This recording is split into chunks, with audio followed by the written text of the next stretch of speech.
Penerus Kiai Muhammad Hasyim Asy'ari setelah mendirikan pesantren, satu persatu santrinya berdatangan untuk ikut mengaji di pondok pesantren Tebu Ireng.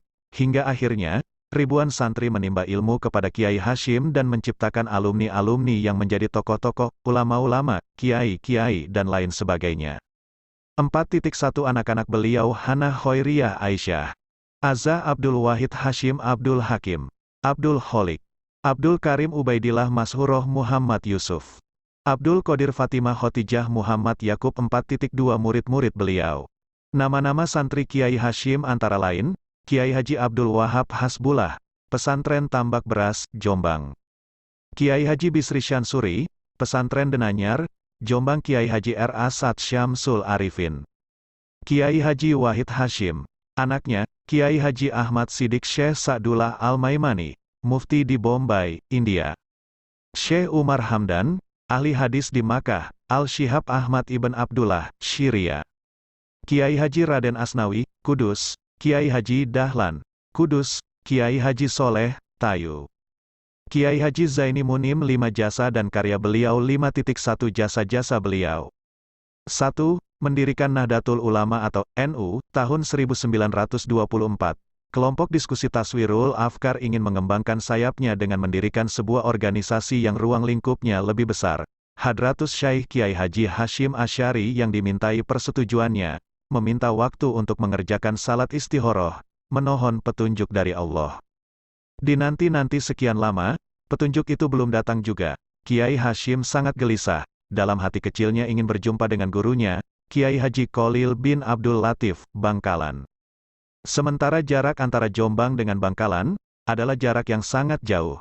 Tetapi dengan kelebihan yang diberikan Allah SWT, Kiai Halil yang berada di Bangkalan mengetahui apa yang dialami Kiai Hasyim. Kemudian, Kiai Kholil lalu mengutus salah satu orang santrinya yang bernama Asad Syamsul Arifin.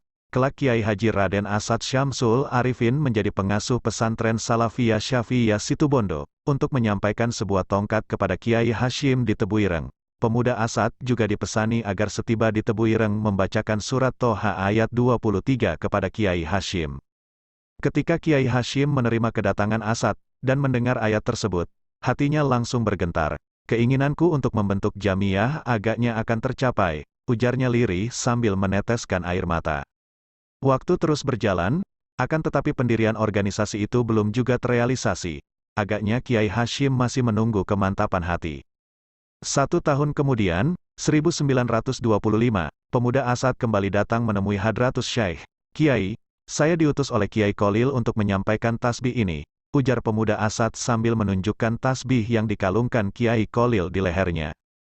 Tangan Asad belum pernah menyentuh tasbih tersebut, meskipun perjalanan antara Bangkalan menuju Tebu Ireng sangatlah jauh dan banyak rintangan, bahkan ia rela tidak mandi selama dalam perjalanan, sebab khawatir tangannya menyentuh tasbih.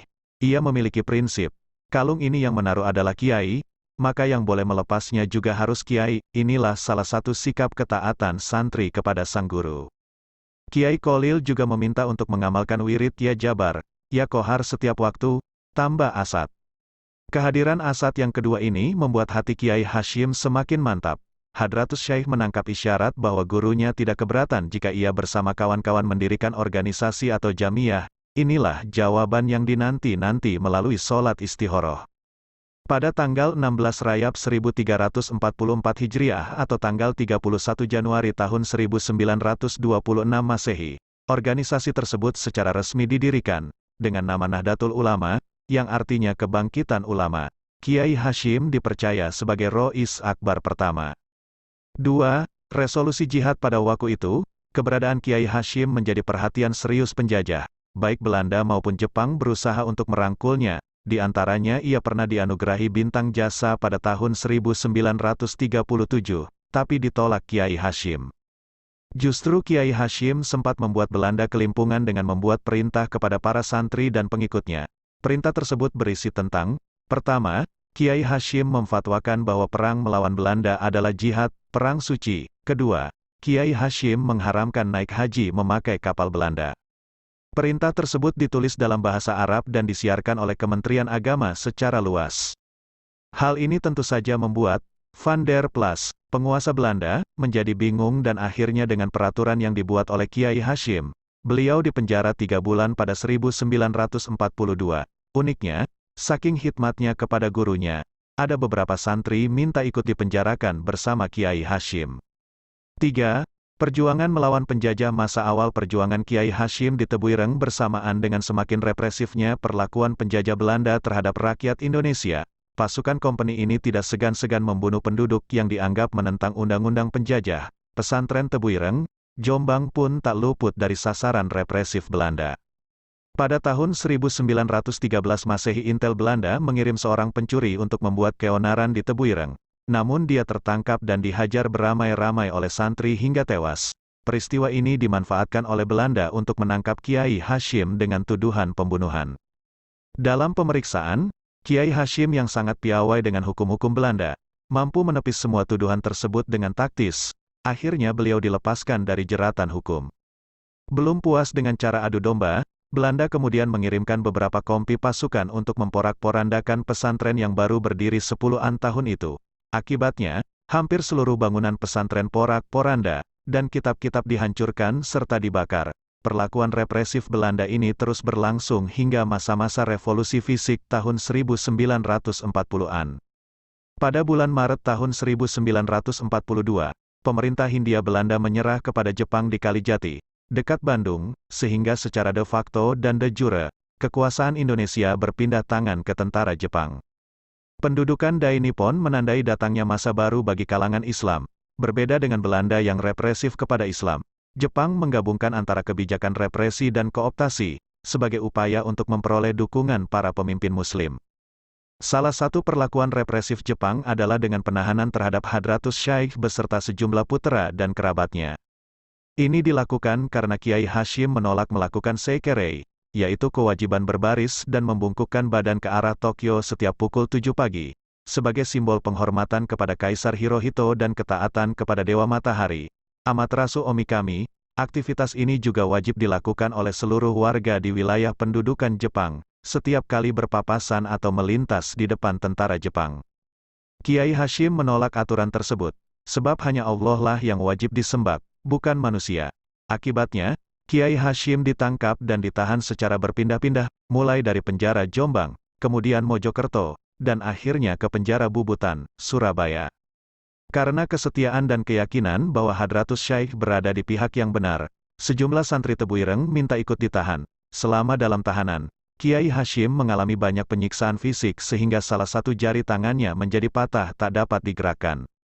Setelah penahanan Hadratus Syaikh, segenap kegiatan belajar mengajar di pesantren Tebuireng, Jombang vakum total.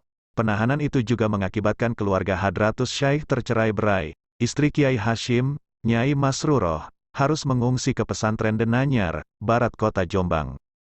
Tanggal 18 Agustus tahun 1942, setelah 4 bulan di penjara, Kiai Hashim dibebaskan oleh Jepang karena banyaknya protes dari para kiai dan santri. Selain itu, pembebasan Kiai Hashim juga berkat usaha dari Kiai Haji Wahid Hashim dan Kiai Haji Abdul Wahab Hasbullah dalam menghubungi pembesar-pembesar Jepang, terutama Saiko Shikikan di Jakarta.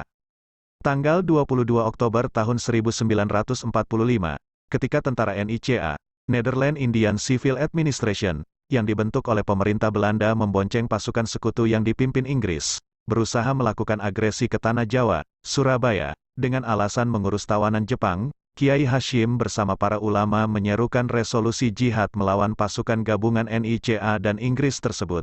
Resolusi jihad ditandatangani di kantor NU Bubutan, Surabaya. Akibatnya, meletuslah Perang Rakyat Semesta dalam pertempuran tanggal 10 November tahun 1945 yang bersejarah itu. Umat Islam yang mendengar resolusi jihad itu keluar dari kampung-kampung dengan membawa senjata apa adanya untuk melawan pasukan gabungan NICA dan Inggris. Peristiwa tanggal 10 November kemudian diperingati sebagai Hari Pahlawan Nasional. Selama masa perjuangan mengusir penjajah, Kiai Hashim dikenal sebagai penganjur, penasehat, sekaligus jenderal dalam gerakan laskar-laskar perjuangan seperti GPII, Hizbullah, Sabilillah, dan Gerakan Mujahidin. Bahkan Jenderal Sudirman dan Bung Tomo senantiasa meminta petunjuk kepada Kiai Hashim. 4. menjadi Ketua Umum Partai Masyumi pada tanggal 7 November tahun 1945 3 hari sebelum meletusnya perang tanggal 10 November tahun 1945 di Surabaya. Umat Islam membentuk partai politik bernama Majelis Syuro Muslim Indonesia, Masyumi. Pembentukan Masyumi merupakan salah satu langkah konsolidasi umat Islam dari berbagai faham. Kiai Hashim diangkat sebagai Rois, Ketua Umum, pertama periode tahun-tahun 1945 sampai tahun 19